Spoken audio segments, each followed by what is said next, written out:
Think about the last time you succeeded at something. Really try to recall it. The details are probably a little blurry, a vague sense of relief, a brief feeling of satisfaction, and then nothing much. Now think about the last time you failed. The last time you said something embarrassing or made a decision that cost you or choked when it mattered most. It is right there, isn't it? Vivid, detailed, playing on repeat. Your brain is not broken. It is doing exactly what it was built to do. And the reason goes back 100,000 years to a world where forgetting the wrong thing could kill you. Your mind was never designed to be a trophy cabinet. It was designed to be a warning system. Psychologists call this negativity bias. Your brain processes negative experiences more thoroughly, more deeply, and with far more emotional intensity than positive ones. A loss hits twice as hard as an equivalent gain. A single harsh word from a stranger can cancel out 10 compliments from people who love you. One bad performance review stays with you for weeks, while a dozen successful ones dissolve by the end of the workday. This is not a glitch. This is the architecture of survival. Roy Baumeister, a social psychologist at the University of Queensland, showed this in decades of research. Bad is stronger than good. Negative information is processed more carefully, triggers faster responses, and leaves more durable traces in memory. He called this the asymmetry of positive and negative, and it shows up everywhere, from snap judgments about strangers to the way you replay old mistakes at 3 in the morning. Here is why that asymmetry exists. Imagine your ancestor, standing in open grassland 80,000 years ago. Twice this week something moved in the tall grass. The first time it was the wind. The second time it was a lion. Now his brain has a choice. Which event should it weight more heavily? The cost of over-remembering the harmless one is mild anxiety. The cost of under-remembering the deadly one is death. The math is not close. So your brain evolved to treat every negative event as potentially lethal data. Negative experiences activate the amygdala, the brain's alarm center, more strongly and for longer. This causes a flood of stress hormones that burns that memory more deeply into long-term storage. Not metaphorically, physically. Elizabeth Phelps, a neuroscientist at Harvard University, mapped exactly how fear and loss strengthen memory encoding. Positive events get a lighter touch. They fade faster. They blur at the edges. The failures stay sharp.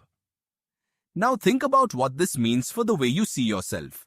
You finish a presentation where 95% of the audience was engaged, and you replay the moment one person checked their phone. You complete a project your team praised, and you lie awake thinking about the one line your manager wanted revised. This is not you being overly critical. This is your brain doing its job. But here is the problem. You are no longer in the grassland. The awkward conversation at a party does not kill you. The failed exam does not end your life. But your brain does not know the difference. It is still running ancient survival software on a modern situation. And the software was never designed for the world you actually live in. Rick Hanson, a neuropsychologist who has studied this mismatch extensively, describes it this way. The brain is like Velcro for negative experiences and Teflon for positive ones. Positive events slide off. Negative ones stick. And the longer something sticks, the more your brain treats it as defining information about who you are. This is why failure can feel like identity. And success rarely does. When you succeed, there is a brief surge of dopamine, and then your brain moves on. But when you fail, the system loops. It reviews. It asks why, and then it asks why again. Because from your brain's perspective, understanding the failure completely is more urgent than savoring the success. Success meant you survived. Failure meant you almost did not. This looping is called rumination. Research by Susan Nolen-Hoeksema at Yale showed it is one of the strongest predictors of depression and anxiety across all populations. The negativity bias that protected your ancestors is, in the modern world, one of the leading contributors to psychological suffering. But here is what changes everything. The bias is real and it is not going away. But it is not invisible. And what you can see, you can work with.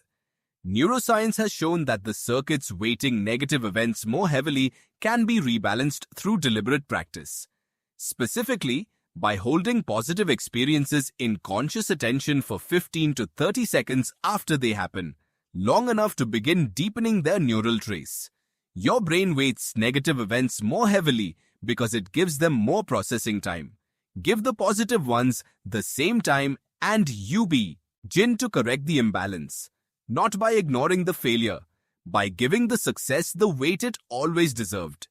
Your ancestors survived because their brains held on to every near miss, every loss, every moment the world tried to kill them. That inheritance lives in you. It fires every time you remember the failure more clearly than the win. It was never cruelty. It was never weakness. It was the most ancient form of care. A brain that loved you enough to never let you forget how close you came to the edge. Tonight, when a failure surfaces in your mind uninvited, now you know. The same system that kept your ancestors alive for 100,000 years. Still running. Still watching. Still trying to keep you safe from a world that has changed far faster than it has.